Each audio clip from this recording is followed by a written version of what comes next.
वक्त कब बदल जाए ये कोई नहीं जानता।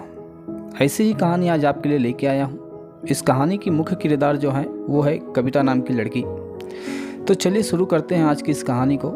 लेकिन यदि आप मेरे चैनल पर नए हैं तो मेरे चैनल को सब्सक्राइब करके ऑल नोटिफिकेशन को ऑन कर दीजिएगा ताकि कोई भी कहानी आपसे मिस ना हो। तो चलिए शुरू करते हैं आज की कहानी को। कविता अपने माता पिता की बहुत ही लाडली थी। 3 बड़े भाइयों की बहन थी। कोई भी चीज़ मांगने पर उसी वक्त उसके सामने हाजिर हो जाती थी। पूरे घर में रौब था उसका। पूरे परिवार और नौकर पर राजकुमारी की तरह हुक्म चलाती थी कविता। स्कूल में भी पूरा रौब था उसका। बड़े घर की लाडली जो थी वह जैसे ही उसने कॉलेज में दाखिला लिया, उसके ठाट बाट, बड़ी गाड़ी से आना जाना, हर दिन नया फैशन देखकर हर कोई उससे दोस्ती करना चाहता था। थोड़े ही दिनों में उसके बहुत से दोस्त बन गए। पूरे कॉलेज में उसकी एक अपनी ही पहचान थी। इन दिनों उसके घर पर एक रिश्ता आया। खानदानी लोग थे और पापा की पुरानी जान पहचान थी उनके साथ। कविता से कोई ज़बरदस्ती नहीं थी, पर कविता ने फिर भी हाँ कर दी क्योंकि वह अपने परिवार से बहुत प्यार करती थी। वह जानती थी कि वो लोग उसका अच्छा ही सोचेंगे। लड़के का नाम राज था। राज काफ़ी पढ़ा लिखा और समझदार लड़का था। ससुराल वाले भी बहुत अच्छे थे। ससुराल में कविता की जगह वैसे ही थी जैसे कि मायके में। कोई भी कार्य कविता के सलाह के बिना नहीं होता था। सबकी लाडली बहू बन गई थी वह।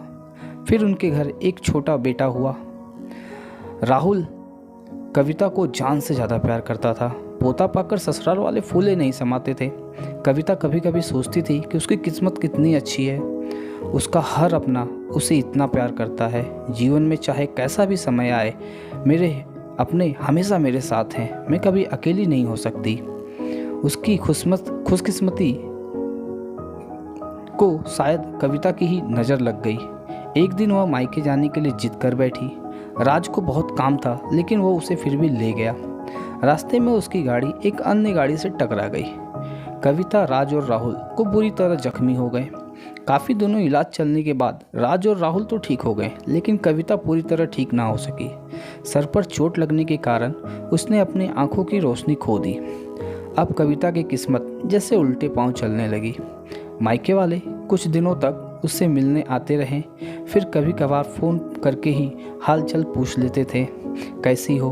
धीरे धीरे यह सिलसिला भी कम हो गया। ससुराल वालों की सहानुभूति भी कम होने लगी।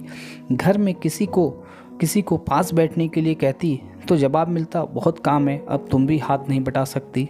राज भी चिड़चिड़ा हो गया था। बस राहुल ही था उसके साथ, जिसके साथ वो हंसते खेलते अपना वक्त गुजारती थी। एक दिन कविता के हाथ से कुछ सामान गिरा, जिसकी वजह से राहुल को हल्की सी चोट लग गई।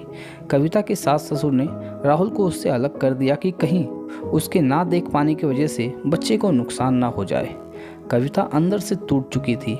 एक दिन उसने सबके सामने मायके जाने की इच्छा रखी तो राज उसे तुरंत मायके छोड़ आया, जैसे कि वो वही चाहता था। लेकिन राहुल को उसके साथ नहीं भेजा गया। कविता कभी राहुल से दूर नहीं रही थी, पर अपनी कमी के कारण उसने ज़्यादा बहस नहीं की। कविता को लगा कि वो 3-4 दिन में वहाँ रहेगी, थोड़ा हवा पानी बदल जाएगा, क्योंकि वो कई दिनों से कहीं बाहर नहीं गई थी। घर वाले भी इतने दिन बाद उसे देखकर कितने खुश होंगे। कविता अपने घर पहुँचती है तो सब लोग उसे देखकर खुश होते हैं। खाने के लिए भी इस कविता के ही पसंद की चीज़ें बनाई जाती हैं। उसने अपने मम्मी पापा और भाई भाभीयों से दिल खोल कर बातें की। उसके छोटे छोटे बच्चे जो बुआ बुआ करके उसके साथ घुल मिल गए। रात को सोते वक्त जब वो कपड़े बदलने लगी तो उसे पता चला कि उसका बैग तो बहुत ज़्यादा भरा हुआ है। वह समझ गई। वह बहुत उदास हो गई। कुछ दिनों तक तो सब कुछ ठीक रहा, फिर जैसे सब बदलने लगे, उनका व्यवहार बदल रहा था। वह लोग जैसे थक चुके थे उससे सब लोग घुमा फिरा कर उससे पूछने लगे कि राज कब आ रहा है उसे ले जाने। वह बहाना बना देती, जबकि वह जानती थी कि उस घर में अब उसके लिए कोई जगह नहीं है। कविता से चलते वक्त कुछ न कुछ नुकसान हो जाता। थोड़ी बहुत टोका टाकी उसे सुनाई देती, पर वह टाल देती। एक दिन उसके हाथ से लगकर एक कीमती फूलदान टूट गया। छोटी भाभी ने बहुत हंगामा मचाया।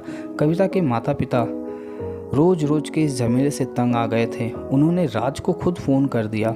राज कविता को अपने घर ले गया। कविता को अपने घर वालों से ये उम्मीद ना थी कि जिस कविता के कहे बिना उस घर में एक पत्ता तक नहीं हिलता था, आज उस घर के लिए अब वो एक बोझ बन चुकी थी।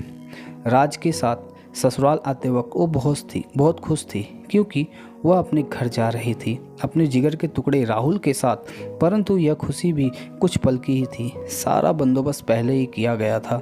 कविता को सीधे ऊपर वाले कमरे में पहुंचा दिया गया। राहुल से दूर रहने की सख्त चेतावनी दी गई।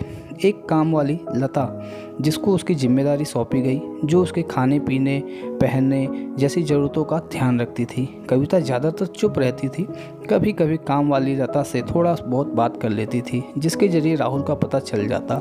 सबकी लाडली बेटी और बहू अब सबके लिए बोझ बन चुकी थी।